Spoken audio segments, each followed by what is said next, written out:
आने वाले जो इम्तिहान है सर उसकी तैयारी करें। जमात में जहाँ पे मैंने अपनी तकरीर में कहा कहीं पे कमज़ोरियाँ हैं, खामियाँ हैं, उनको पहचान के उनका हल करना जो है वो ज़रूरी है। और मकसद यही है वर्करों के साथ बैठ के बातचीत करना।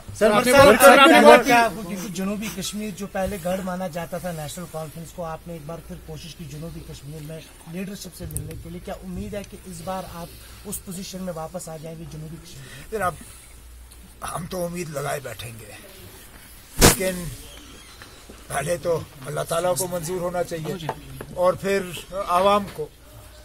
हमारा फर्ज है और हमारा काम भी है कि हम अपनी बात जो है लोगों तक पहुंचाएं और हम उम्मीद करेंगे कि इस बार लोग हम पे भरोसा करेंगे, क्योंकि पिछली बार ये सही है कि जनूबी कश्मीर से हम काफ़ी हद तक मार खा गए और जिस पार्टी को जनूबी कश्मीर ने सबसे ज़्यादा सीटें दी उस पार्टी ने जनूबी कश्मीर का क्या हाल किया वो आपके सामने है। मैं नहीं चाहूँगा कि यहाँ के लोगों को दोबारा धोखा मिले। हम यहाँ के लोगों को धोखा देंगे नहीं, लेकिन लोगों को हमारे एक बार फिर भरोसा करना होगा। उमर साहब कौन है पहले ये पता चले। अब हम कोई भी ऐसा ऑपरेशन नहीं चाहेंगे जिसका टारगेट यहाँ के आवाम को बनाया जाएगा। ये जो क्रैकडाउन्स और किलिंग्स और ज्यादतियाँ, इसको आप कोई भी नाम दें या आप इसको कोई नाम ना भी दें, तब भी जनाब हमारे तरफ से इसको कोई सपोर्ट नहीं दिया जाएगा। हमारी कोशिश ये रहेगी कि लोगों को अलग करने के बजाय हम लोगों को अपनी तरफ खींचने की कोशिश करें, उनकी नाराज़गी को हम समझने की कोशिश करें। आखिरकार ऐसा क्या है कि 2014 के बाद इतने बड़े पैमाने पे नौजवान जो हैं वो मेन स्ट्रीम को छोड़ के बंदूक पकड़ना पसंद कर गए, और उस नाराज़गी को समझने के बाद हम उसको दूर करने की कोशिश करेंगे। सर वो कहीं पे भी जा सकती है, उस हिसाब से तो मुझे नहीं लगता किसी को एतराज़ होना चाहिए। एतराज़ हमें इस बात पे है कि जब उनकी हुकूमत थी तो तब क्यों नहीं जा रही थी?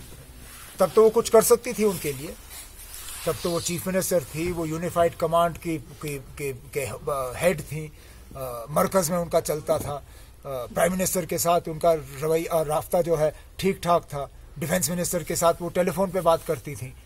तो जब उनके पास ताकत थी तब तो वो गई नहीं इनके पास, जब वो इनके लिए कुछ कर सकती थी तब वो गई नहीं।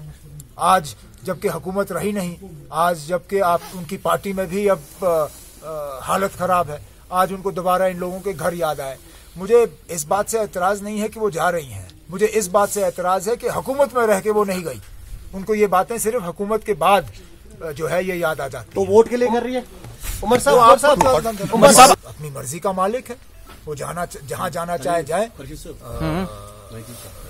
मुझे मतलब मैंने कहा कि इसमें कोई बड़ी बात है नहीं। अगर वो नेशनल कॉन्फ्रेंस में आना चाहेगा तो ज़रूर उस पर भी हम बात कर सकते हैं, लेकिन शाह फैसल जनाब सर्विस छोड़ गया है यहाँ के लोगों की खिदमत करने के लिए। अब उसको खुद फैसला करना होगा कि वो किस रोल में सबसे ज़्यादा जो है लोगों की खिदमत कर पाएगा। बाकी ये मेरा अपना मानना है। ये अब मैं कोई इसको गलत साबित नहीं कर सकता। अच्छा, मैं इसको सही साबित भी नहीं कर सकता हूँ क्योंकि 96 तो हो गया और कुकुपरे साहब रहे भी नहीं। ये मेरा अपना मानना है कि अगर फारूक साहब और नेशनल कॉन्फ्रेंस ने उस वक्त इलेक्शन नहीं लड़ा होता, कुकुपरे इस रियासत का मुख्यमंत्री होता। ये मैं मानता हूँ। कोई इस बात को माने ना माने वो उन तक है।